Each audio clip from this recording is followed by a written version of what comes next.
جنہیں پروردگار جنت میں اڑنے کے لیے 2 پر عطا کرے گا۔ جبرائیل علیہ السلام اس فرشتے کو جو دنیا والوں کے لیے نیا ہے اور دنیا والے اس کے لیے نئے ہیں، ان شخصیات کا تعارف کرواتے ہیں۔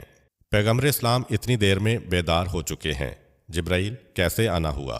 یہاں پر ایک نکتہ جو لوگوں کو عجیب محسوس ہوتا ہے وہ یہ ہے کہ لوگ سمجھتے ہیں کہ اس میں پیغمبر اسلام کا مقام ذرا کم ہو رہا ہے، اور وہ اس لیے کہ پیغمبر اسلام بار بار جبرائیل علیہ السلام سے سوالات کر رہے ہیں۔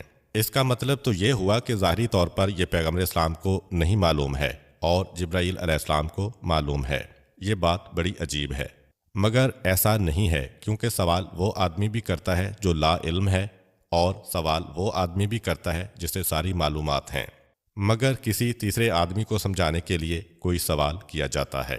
معراج کے واقعے کے اکثر سوالات ایسے ہی ہیں کہ امت کے کان تک کچھ چیزیں پہنچانا ہے۔ چنانچہ جبریل امین اور پیغمبر اسلام کے سوال و جواب کا سب سے بڑا مقصد یہی ہے۔ بہرحال جبرائیل علیہ السلام نے پیغمبر اسلام کو بیدار کیا۔ پیغمبر اسلام نے سوال کیا، جبرائیل کیسے آئے؟ جبریل امین نے کہا کہ اے اللہ کے رسول، پروردگار عالم نے ایک امانت دے کر میرے اس ساتھی فرشتے کو بھیجا ہے۔ وہ فرشتہ پہلی مرتبہ خدمت رسول میں حاضر ہوا ہے، سلام کر کے کہتا ہے، اللہ کے رسول، پروردگار عالم نے آپ کے سامنے 2 پیشکشیں رکھی ہیں، جس کو چاہیں قبول کر لیں۔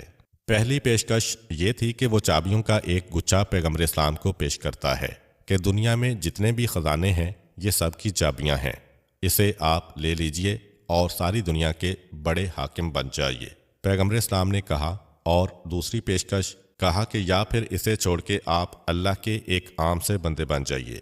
پیغمبر اسلام نے کہا، میں اس کو قبول کرتا ہوں کہ اپنے پروردگار کا بندہ بنوں، چاہے کتنا ہی پست تر۔